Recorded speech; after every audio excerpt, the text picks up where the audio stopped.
이번 세 번째 시간은 여러분들 어디부터 본다? 여기 건축법 적용대상 행위에서 요 대수선부터 보기로 했었죠. 지난 시간은 건축행위 5가지. 신축, 증축, 개축, 재축, 이전.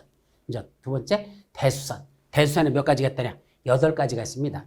원래 대수선 해놓고 몇 가지가 있다? 8가지. 머리자만 따볼까요? 대수선 해놓고 8가지. 내, 기, 보, 지, 주, 방, 경, 마. 원래 이렇게 해요. 내기, 보지, 주, 방, 경, 마. 여기 내력벽을 증설 또는 해체하거나 그 벽 면적을 30제곱미터 이상 수선 또는 변경하는 것. 이런 식으로 되어 있습니다. 이걸 증설, 해체, 수선, 변경 이렇게 써놓고 증설, 해체는 똑같은 거고 수선, 변경이 또 나눠집니다. 이렇게 크게 둘로. 그래서 내력벽을 증설 또는 해체하거나 그 벽 면적을 이건 조금 밑에다 쓸까요? 벽 면적은 얼마 이상? 여기서 내력벽은 30제곱미터 이상 수선 변경한다면 수선 또는 변경한다면 이건 대수선이다. 기둥은 하늘에도 증설 또는 해체하면 대수선이고 반면에 수선 변경은 몇 개 이상 할 때만 3개 이상 수선 변경할 때만 대수선 이렇게 돼 있죠. 근데 기둥, 포, 지붕틀 셋 다 마찬가지입니다. 기둥하고 포하고 지붕틀은 증설 해체하거나 3개 이상 수선 변경하면 그건 대수선. 쭉 이건 주계단, 피난계단, 특별피난계단 아까 계단들이 있었죠? 주계단, 피난계단, 특별피난계단 이 3가지는 어떻게 한다? 증설 해체하거나 3개 이상 말이 없어. 그냥 수선 변경, 수선 변경은 대수선. 또 방화벽이나 방화구에 의한 바닥 또는 벽이 있는데 이것도 증설 해체하거나 몇 개 이상의 말 없이 그냥 수선 변경 다 대수선. 그래서 주계단, 피난계단, 특별피난계단, 방화벽, 방화구에 의한 바닥 또는 벽은 증설 해체, 수선 변경 다 대수선. 또 여기 경계벽이라고 있죠. 이때 경계벽은 다가구하고 다세대 주택 2개만 다가구 다세대 주택이라고 했는데 이 주택 2가지만 뭐 하는 거? 증설 해체하거나 수선 변경하면 그것도 대수선. 또 건축물의 외벽에 부착하는 마감 재료. 우리 외벽에 부착하는 마감 재료가 뭐냐면 외벽에서 이 겨울철에는 추운 이 냉기가 이 벽을 타고 들어와서 안에가 춥거든요. 그래서 바깥쪽에다 스티로폼 같은 거로다가 그걸 크게 이렇게 붙여가지고 그 보온 재료 만들기 위한 마감 재료가 있습니다. 이 바깥쪽에 붙이는 마감 재료를 뭐 한답니까? 증설 또는 해체하거나 그 마감 재료 벽면적을 30제곱미터 이상 수선 변경한다면 이것도 대수선이라고 되어 있죠. 이와 같이 대수선이라는 건 수선은 수선인데 많이 고치는 수선 이래놓고 8가지가 있고 내력벽, 기둥, 보, 지붕틀, 주계단, 방화벽, 경계벽, 마감재료 이렇게 8가지가 있고 내기, 보지, 주방, 경마라는 게 있고 그걸 증설, 해체, 수선 변경인데 그중에 내력벽은 30제곱미터 이상 수선 변경할 때 기둥, 보, 지붕틀은 3개 이상 수선 변경할 때 또 주계단, 방화벽은 그냥 수선 변경할 때 다가구 다세대 경계벽도 그냥 수선 변경할 때 근데 마감 재료는 30제곱미터 이상 수선 변경할 때 이런 걸 우리가 대수선을 한단다. 그래서 대수선은 저런 식으로 일단 있다는 거 다 외우라고는 아직 말씀 못 드렸고 이런 대수선이 있는데 이때 문제에서는 요 기둥이나 포나 지붕틀 이런 걸 증설 해체해도 대수선이고 3개 이상 수선 변경하면 그때부터는 또 대수선이다. 그런 게 있으니까 그 정도만 일단 정리하고 넘어갑니다. 자, 이제 4번째로서는 뭐겠죠? 여기 원래는 리모델링 행위가 하나 있다 그랬는데 그건 안 본다 그랬고 용도 변경에 관한 걸 살펴보죠. 원래 용도 변경이라는 건 뭐냐면 A라는 용도로 쓰다가 B라는 용도로 바꾸는 걸 이걸 용도 변경을 합니다. 그럼 건축법 보면 뭐부터 나오더냐? 용도 종류가 먼저 나옵니다. 즉 건축물에는 몇 가지 용도가 있더냐? 무려 29가지 용도가 있습니다. 단독주택, 공동주택, 1종 근린생활설, 2종 근린생활설, 문화밀집시설 쭉 내려가서 마지막 야영장에 이르기까지 29가지 시설을 만들어 놓고 그걸 다시 또 세분화시켰죠. 예를 들면 단독주택에는 또 뭐가 있다? 단독주택, 다중주택, 다가구주택, 공간이라는 게 있더라. 공동주택은 아파트, 연립, 다세대, 기숙사 이런 게 있더라. 또 1종 근린생활설 이러이러한 것들, 2종 근린생활설 이러이러한 것들이 있더라. 그래가지고 29가지 그 종류를 일부는 대부분은 그것도 다시 세분화시켜가지고 여기에는 이러이러한 것들이 들어가요. 요 시설에는 이러이러한 게 들어가요. 그게 다 세분화됐습니다. 요번 33회 때 여기서 시험 문제가 났는데 뭐가 났더냐? 다음 중 제1종 근린생활시설에 속하는 걸 고르시오. 해놓고 쭉 여기다 열거해놓고 그 중에 정답 하나 찾아라. 이걸 시험지에 놨습니다. 그럼 1종 근린생활시설에 들어가는 것들을 찾으라고 해서 그걸 정답을 했는데 그걸 과연 암기해서 풀 수 있을까? 거의 불가능하게 내버렸습니다.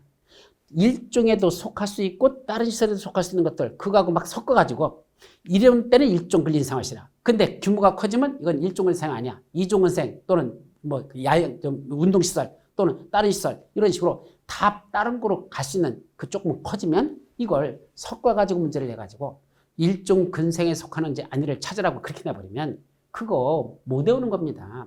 실무에서는요, 그거 암기해서 푸는 거 아닙니다. 암기할 필요 없어. 자, 내가 상가를 전문으로 합니다. 근데 종전에 있던 업종이 하나가 나가 다른 업종이 들어오려 한답니다. 이 업종, 여기 들어오는데 이상 없을까? 그 업종이 뭔지 찾고 싶으면 어떻게 하면 돼요? 컴퓨터 키고 법제처 들어가가지고 건축법 치고 들어가서 건축법 시행령 거기 가지고 별표에 들어가면 별표에 건축물의 종류라는 게 나오고 그 건축물의 종류 들어가가지고 쭉 떠 있는 거 거기서 들여다봐서 이게 어느 시설에 들어있지 확인하면 되는 거지. 그 수많은 한 10페이지 가까이 되는 그걸 어떻게 다 외우라고 그걸 시험 문제라고 내는지. 지는 10페이지 다 외우면서 시험 문제 냈을까? 싸가지 없는 주제원들입니다. 그런 건 외우지도 못하는 걸 지도도 못 외우면서 이렇게 우리 수험생들한테 그 10페이지 되는 걸 외우라고. 외우면 뭐합니까? 자주 바뀌는 걸. 그럴 때는 차라리 외울 거 없어. 어디 들어가서 찾으면 되지? 라는 것만 알면 되고 나중에 신문할 때는 거기 찾아 들어가서 법제처 사이트 들어가서 건축법 치고 들어가서 시행령 들어가서 별표 들어가서 거기서 건축물의 종류를 찾아서 거기서 확인하면 아 요거는 이런 업종에 속하는구나. 이건 이 업종에 속하는구나. 거기서 찾으면 되지. 그걸 일일이 외우라고 하는 이거는 외울 수도 없는 거 불가능한 걸 문제로는 아주 싸가지 없는 문제가 이번 33회 때 시험 문제가 났었습니다. 아셨죠?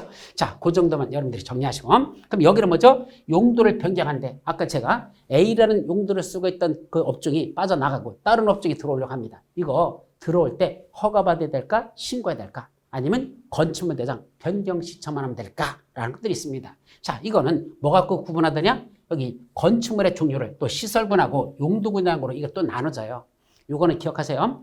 용도 변경에서 핵심은 시설군과 용도군 하겠더라. 그럼 시설군은 뭐죠? 9가지 시설군으로 나왔어. 그래서 머리자만 따서 자산, 전문, 영교, 근주구라고 돼 있어요. 자산, 전문, 영교, 근주구. 자산, 전문, 영교, 근주구. 이때 자산, 전문, 영교가 뭐죠? 자산 전문가인 영교가. 예, 영교라는 사람의 직업은 뭐다? 자산 전문가다. 이 말이야. 자산 전문가인 영교가 뭐 한답니까? 자, 어디에서 자산 전문 영교 근주구. 그 사람이 근주구 하였다. 그랬더니 근주구가 뭐예요? 라고 물으면 나는 뭐라 대답한다? 나도 몰라 그럽니다. 머리짠데 대고 그걸 어떻게 알아? 그래서 자산 전문 영교 근주구라는 9가지 시설군으로 다시 좀 전에 봤던 29가지 그 시설이 있다 그랬죠? 그걸 다시 크게 9가지로 대분류한 겁니다. 왜 이렇게 9가지로 나눴을까? 위쪽으로 올라가는 걸 상위설군이라고 밑에 배치되는 걸 하위설군이라고 말합니다. 위쪽으로 올라가는 걸 위에 앉아있으면 상위설군, 밑에 앉아있으면 하위설군. 그럼 상위냐 하위냐는 건 상대적이죠. 뭐보다 위에 있다. 그럼 위에 있는 게 상위설군이야. 뭐보다 아래에 있다. 그럼 그게 하위설군이야. 그러면 용도를 변경할 때 A라는 용도를 쓰고 있던 걸 위에 있는 용도로 바꾼답니다. 그럼 상위설군의 용도 변경이라 이렇게 말하죠. 이런 용도로 쓰다가 다른 용도로 바꾸는데 이 용도는 이 원래 쓰던 용도보다도 더 위에 있는 시설군에 속해 있는 그 용도야. 그걸 바꾼데 그거를 상위 시설군의 용도 변경이라고 그러고 그런 용도 변경을 할 때는 뭐가 필요하단다? 그때는 허가받고 용도 변경하랍니다. 반면에 어떤 용도로 쓰던 걸 이번에 업종이 빠지고 다른 업종이 들어오는데 그게 종전 업종보다도 하위 설군 밑에 있는 그 용도의 종류가 들어온답니다. 그래 하위 설군의 용도 변경. 그때는 신고만 하면 된다라고 돼 있죠. 그럼 이걸 뭐 갖고 구분한 거냐? 위쪽으로 올라가면 올라갈수록 위험도가 높은 시설을 봅니다. 뭐라고요? 위에 배치되면 올라갈수록 위험도가 더 높다 위험도가 높아지는 시설을 본다는 얘기입니다. 반면에 밑으로 내려가면 내려갈수록 위험도가 낮은 시설로 본다는 얘기입니다. 따라서 어떤 용도로 쓰다 종전보다 더 위험도가 높아지는 상위성으로 용도를 변경할 때는 허가받고 용도 변경하라는 얘기고 어떤 시설로 쓰다가 그 밑에는 하위성으로 용도를 변경할 때는 내려갈 때는 위험도가 낮아지니까 그때는 그냥 신고만으로 해도 좋다. 이걸 우리가 상위서구의 용도 변경은 허가 대상이고 하위서구의 용도 변경은 신고 대상이다. 이런 얘기죠. 그러면 그 아까 말했던 29가지 업종을 여기다 또 다 배열해 버렸어요. 여기서 이렇게 나눠놨어. 그럼 이제 시험 문제는 뭐가 나죠? 올해는 이것까지는 안 났어. 이건 안 나고 아까 말한 일종 근린생활설에 속하는 게 무엇이냐라는 건축물의 용도 종류에서만 시험 문제 냈지 용도 변경하는 건 시험 문제를 안 냈는데 자주 나는 게 이거예요. 자, 예를 들면 우유락시설로 쓰다가 발전시설로 용도를 변경한답니다. 그럼 우유락시설에서 발전시설로 바꾸면 뭐죠? 한 칸 올라갔네. 위험도가 높아졌네. 허가받고 용도 변경하라는 얘기죠. 또 운동시설로 쓰다가 밑에 있는 수련시설로 바꾼대. 그럼 운동시설에서 밑으로 내려갔네. 수련시설은 이거 뭐란다? 신고만 하면 된단다. 그래서 올라가는 건 허가 대상, 내려가는 건 신고 대상인데 여기 업종에서 무슨 시설로 써? 무슨 시설로 바꾼다. 무슨 시설을 무슨 시설로 바꾼다. 이런 식으로 시험 문제를 내놓고 이게 허가 대상인지 신고 대상인지 맞는 걸 골라라. 이렇게 시험 문제를 낸다는 얘기입니다. 그래서 이걸 나중에 다 외우셔야 돼. 근데 어떻게 외울까? 그냥 못 외우잖아. 아까 자산 전문 영교 근주구 이건 그냥 외워야 되고 그 다음에 자동차에 나중에 외울 거야. 자동차에 위험물과 자원순환 관련 시설을 싣고 공장 안이 창고로 돌진하면 장례 치르고 묘지갈 운수이다. 방송 발전은 거룩한 종교 문화를 의락과 관광으로 변질시켰다. 제2종 근린생활설인 다중생활설에 살고 있는 판운숙이라는 여자아이가 야영장에서 의료 교육을 수련하는 건 노자를 위해서라다. 1종, 2종, 1, 2, 즉 단독 공동으로 행하는 교정 업무는 동심으로 위험이라 라고 하죠. 이 30개예요. 2종 근생을 둘로 쪼갰어요. 그래서 2종이 두 가지가 나와.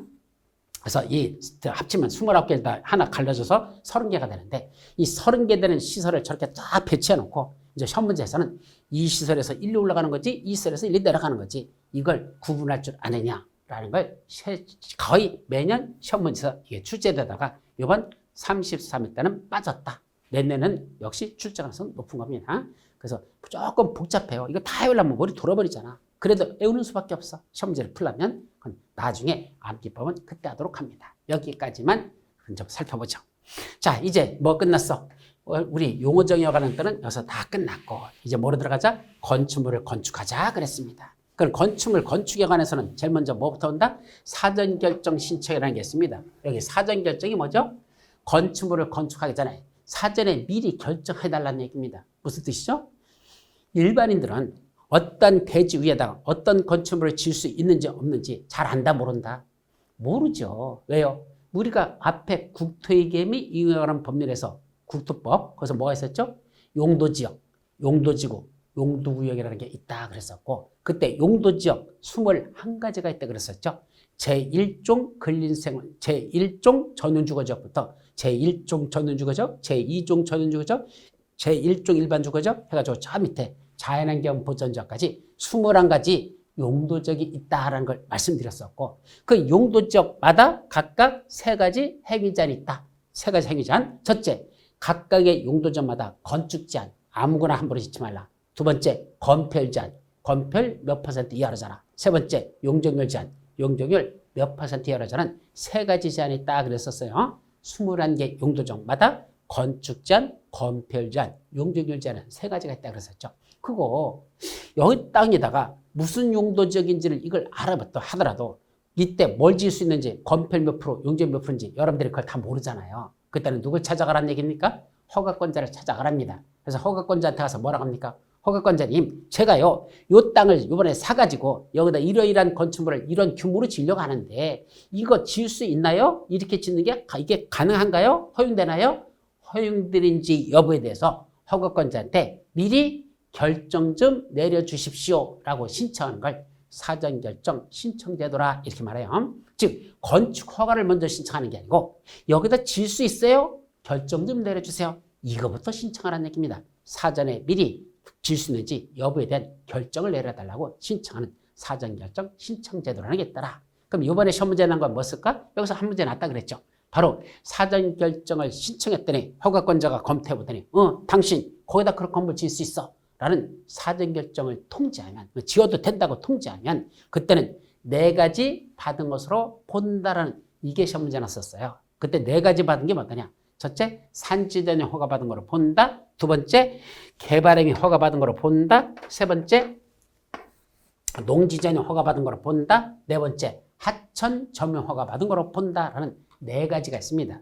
외우는 방법은 첫째, 이게 뭐죠? 산지죠. 산지를 여기 까만 게서 개발해요. 이걸 개발해가지고 여기다 뭘 만들어 그래? 농지를 만들려고 그래. 그럼 산지를 개발해서 농지를 만들려면 농사 지으려면 필수적인 게 필요하죠. 뭐죠? 물. 바로 여기 하천이 있어야 된다. 여기 하천이 있어야 된다. 그래서 어떻게 한다? 산지를 개발하여 농지로 만들려면 하천이 있어야 된다. 이렇게 네 가지 받은 거로 본다라는 효과가 발생합니다. 그때 이번에 시험장에 이거 사전 결정을 통지받으면 어떤 효과가 있는지 옳은 걸 모두 고르시오. 하고 네 가지를 거기다 다 써놨었는데 문제는 산지 전용 허가받은 걸 본다, 개발행 허가받은 걸 본다, 농지 전용 허가받은 걸 본다, 하천 점용 허가받은 걸 본다는 네 가지를 찾아내면 돼. 문제는 이 산이 무슨 산이랄까? 산지 중에서도 여기가 만약에 보전산지라면 이 보전산지는 어디서만 산지 전용 허가받은 거로다?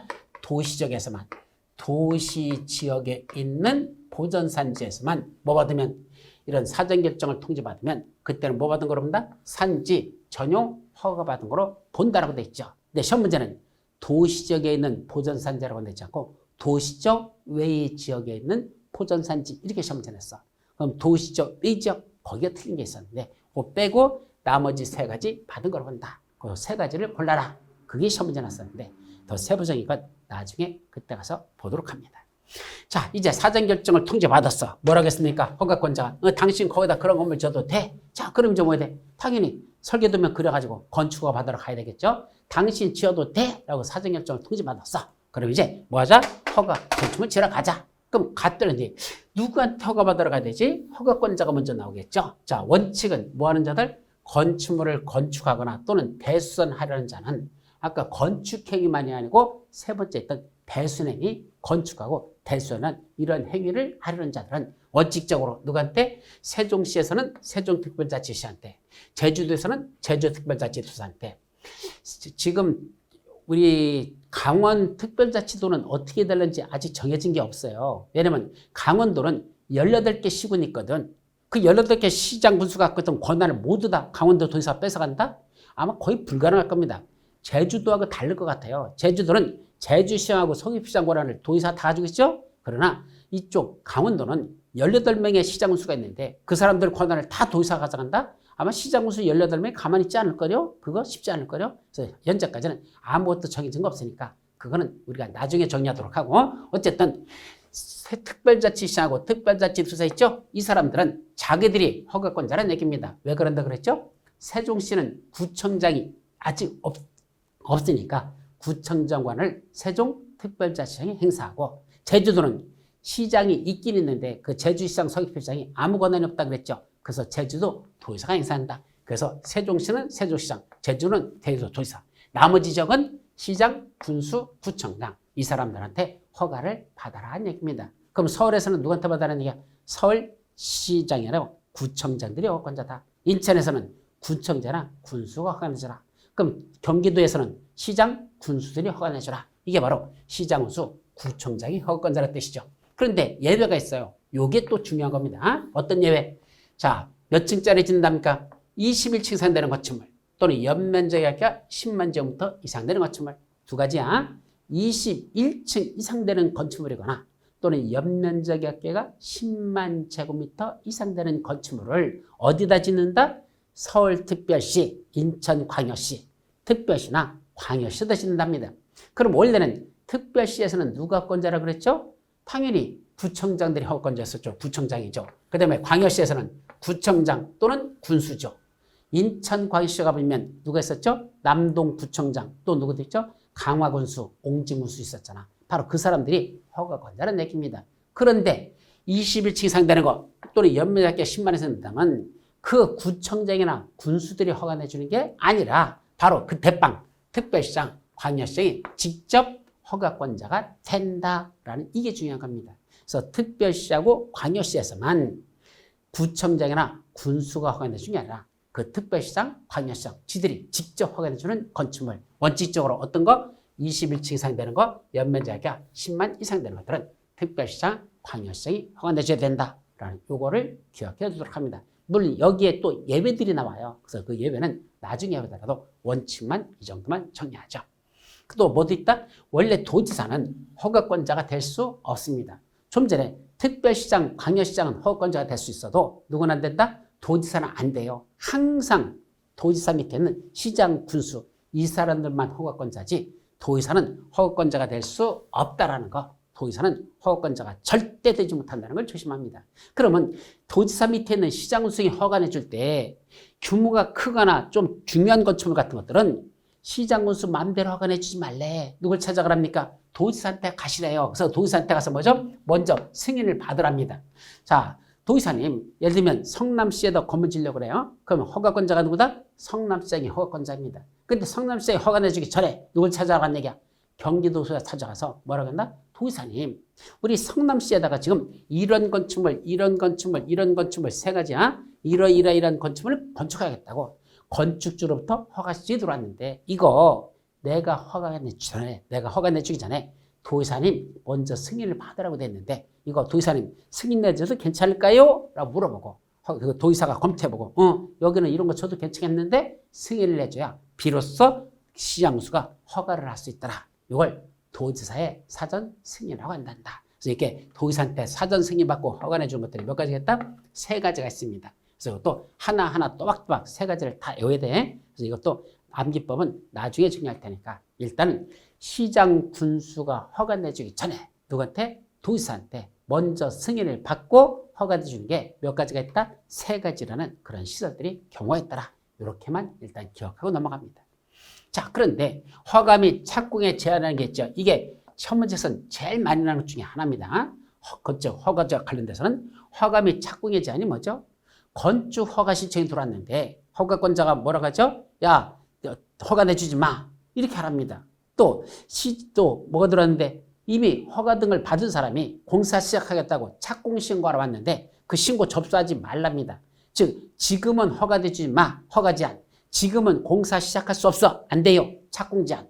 허가 및 착공을 제한할 수 있는 게 누가 있단다? 두 사람. 첫째, 최고대빵 국장은 누구한테? 허가권자들한테. 허가권자. 그럼 허가권자가 누구 있었죠? 여기 있었잖아. 특시, 특도, 시장군수, 구청장이고 예외적으로 특별시장, 광역시장. 이 사람들이 다 허가권자죠? 이 허가권자한테 뭐죠? 국장이 허가권자들 특시, 특도, 시장군수, 구청장, 특별시장, 광역시장 이들 말이야. 이러이러한 두 가지 사유가 있을 때는 허가 내주지 마. 착공신고 접수하지 마. 라는 게 허가 및 착공의 제한입니다. 자, 그럼 국토교통부장은 언제 허가 등을 제한할 수 있을까? 첫째, 국토관리를 위하여 특히 필요하다고 인정하는 경우. 자, 국장이 뭐라고 하는 거죠? 저 허가권자들한테 야, 국토관리에서 특히 필요하니까 니들 당분간 이런 사유가 있을 때는 허가 내주지 마. 국토관리에서 필요하니까 허가 내주지 말랍니다. 그 허가지 아니야. 또 착공신고 접수하지 마. 착공제 아니죠. 또 하나 있어. 주무부 장관들이 국장한테 요청이 들어왔어. 주무부 장관들이 누구죠? 여기 국방부 장관, 문화관광체육부 장관, 환경부 장관 또는 기획재정부 장관 또는 산업통상자원부 장관 이런 사람들이 요청이 들어왔습니다. 뭐로 요청 들었죠? 자, 국장 당분간 우리 이러이러한 사유에 해당하는 것들은 허가 내주지 마시게 라고 요청이 들어오면 그때는 뭐 한단다? 국장이 허가권자한테 국방부 장관의 요청이 들어왔거든. 지금 북한 놈들이 우리 저쪽 연평도 쪽에 또 포격을 간다니까 연평도 허가권자의 연평군수는 당분간 허가 내주지 마시게 라고 국장이 국방부 장관의 요청을 받아서 허가를 제한할 수 있다. 가능합니다. 그래서 국토교통부장이 여기 국방부 장관의 주무부 장관의 요청을 받아서 당분간 허가 내지 마라고 허가권자인 그때는 군수한테 허가를 제한할 수 있다라 그런 뜻입니다. 가능해요. 자, 이렇게 두 가지 사유. 그 중에 국토 관리를 위해서 특히 필요한 경우에는 허가를 제한할 수 있다. 저거는 조금 문제가 있습니다. 왜냐하면 허가 제한하는 걸 국토 관리를 위해서 필요하면 제한할 수 있다고? 국토교통부 장관의 업무가 뭐죠? 국토 관리입니다. 그러니까 결론적으로 얘기하면 국토교통부 장관은 아무 때나 국토 관리라는 그 막연한 그 사유로 다 허가 등을 다 제한할 수 있다는 얘기죠. 저거는 과잉금지 원칙에 위배되는 잘못된 법조문입니다. 아니 국토관리를 위해서는 다 제한할 수 있다? 그럼 국토교통부 장관은 아무거나 다 제한한다는 소리네? 저건 너무 제한의 범위를 넓혀놔가지고 저건 과잉금지 원칙에 위배되는 좀 문제가 있어요. 어쨌든 그런 게 있죠. 요번에 우리 33회 시험문과에 대해서 누군가 이 신청이라고 하나 올렸어요. 저기 농지법에서 농지대장에 관련된 것을 냈는데 헌법에 위반된다라 가지고 막 써놨는데 그 아무런 의미가 없는 이 신청감입니다. 왜 그러냐면 만약에 헌법에 위반된다면 뭐 해야 됩니까? 헌법소원을 제기해야 됩니다. 그럼 헌법재판소가 열려야 되고 거기서 다시 헌법재판관들이 검토해가지고 이건 우연이다 아니면 헌법 불합치 결정을 내려야 되는데 그거 내리려면 3, 4년 걸리거든요. 그럼 3, 4년 동안 이거 한 문제 가지고 기다리고 앉아있으라고? 그분이 주장하는 건 너무 막연한 걸 주장한 겁니다. 과연 그게 헌법에 위반되는지도 따져봐야 되겠지만 저는 굳이 헌법에 위반된다고 보지 않습니다. 솔직히 말씀드리면. 근데 헌법에 위반돼서 헌법 논리까지 다 써놓은 걸 보고선 글쎄 너무 논리가 좀 비약이 돼 있구나. 또 현실적으로 간다 하더라도 이게 헌법재판소에서 결정될 때까지 기다리려면 이건 엄청난 시간이 걸리는데 이거는 현실적으로 받아주지 않을 것이다 라고 저는 생각을 했습니다. 그래서 뭔가 읽어보니까 법을 전공하신 분이야. 알긴 알아요. 헌법에 대한 기본 원리도 알고 다 아시는데 너무 내가 볼 때는 그렇게 나가기에는 좀 이게 과연 거기에 걸릴까에 대해서는 저는 좀 문제가 있다 생각합니다. 결국 이번에 40문제 난 것 중에서 공법 문제 중에서 이의신청할 만한 게 없는가 해서 저도 다 타져요. 하나라도 이의신청해서 한 명이라도 더 구제시키면 좋잖아. 그게 교수가 할 일이잖아요. 그래서 자꾸 찾아보는데 아직까지는 제 눈에는 이의신청감은 공법에서는 발견하지 못하였습니다. 아셨죠? 그러니까 그 농지법의 마지막 문제가 이의신청감이라고 농지원부역, 농지대장에 관한 거, 그 농지대장에 관한 게 있는데 그거는 설령 이의신청감이 될지 모르지만 헌법소원까지 가서 승소하면은 그게 무효가 판정을 받아가지고 그 잘못된 법조문을 시험 문제 냈다고 할지 모르지만 우리 시험은 현행 법령에 맞춰서 시험 문제만 풀라고 돼 있잖아. 현행 법령에 맞느냐 틀리냐, 그죠? 그것만 보라고 돼 있으니까 현행 법령에는 그렇게 규정돼 있다면 우리는 그에 따라서 판단해서 시험 문제를 내기 때문에 어차피 이의신청 받아줄 가능성은 1도 없다라는 게 제 생각이니까 하여튼 참고적으로 넘어갑니다. 근데 이건 국토관리라는 너무 막연한 규정을 쓴 건 너무 제한할 수 있는 범위를 넓혀놓은 게 아니냐라는 문제죠. 또 누구도 있다냐? 특별시장, 광역시장, 도의사들이 자기 밑에 있는 시장, 군수, 구청장인 허가권자야 밑에 있는 허가권자, 시장, 군수, 준을 제한할 수 있습니다. 이때 특별시장, 광역시장, 도의사는 어떤 사유를 제한할 수 있죠? 아까 국장이 제한한 사유 두 가지하고 이 특방 도의사가 제한한 사유 두 가지를 혼동하지 말란 얘기입니다. 섞어내버리면 틀린다는 걸 조심하시죠. 여기는 특광도시는 딱 두 가지야. 지역계획하고 또나 도시군 계획에서 특기 필요하다고 인정할 때 그때 제한할 수 있습니다. 즉 지역계획에서 필요할 때 도시군 계획상 필요할 때 그때만 특광도시는 제한할 수 있다라는 거 요거까지만 여러분들 구분해서 기억해 두면 좋겠습니다. 자, 그 다음에 허가의 필수적 취소란 말이 나오죠. 이 허가의 필수적 취소는 뭐죠?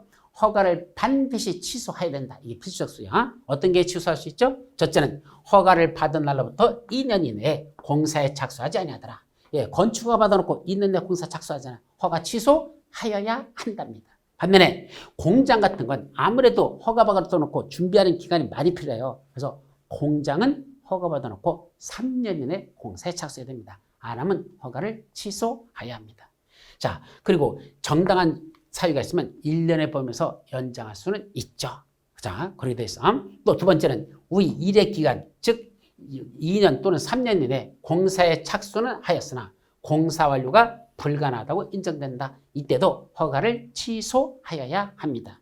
하나 더 있긴 있어요. 그래서 착공신고 이전에 경매나 공매 등으로 해서 건축주가 대지에 대한 소유권을 상실했고 그로부터 6개월이 지날 때까지도 공사 착수가 불가능하다고 인정되면 그때도 허가를 취소해야 된다는 뭐 하나가 더 있는데 그거는 나중에 본론 내용에 볼 때 그때 봐서 공부하도록 하고 하여튼 이런 두 가지 사유가 있으면 허가를 취소하여야 한다라고 됐습니다.